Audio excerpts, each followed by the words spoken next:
What's up you guys, welcome to XJ6's channel. Today I'll be showing you guys how to remove the hood or bonnet leaper ornament from your series 2 or 3 XJ6. Behind the hood you'll find two nuts securing the leaper in place. While removing the nuts, make sure to hold the leaper so it won't fall down and get damaged. If your Jag's not equipped with a leaper, but you guys would like to install one, you will have to drill some holes. I'll show you guys how far it is from the grill.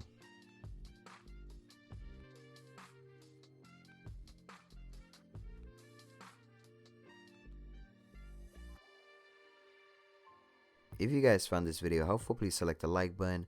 Thanks for watching you guys, and I'll see y'all in the next one. Late.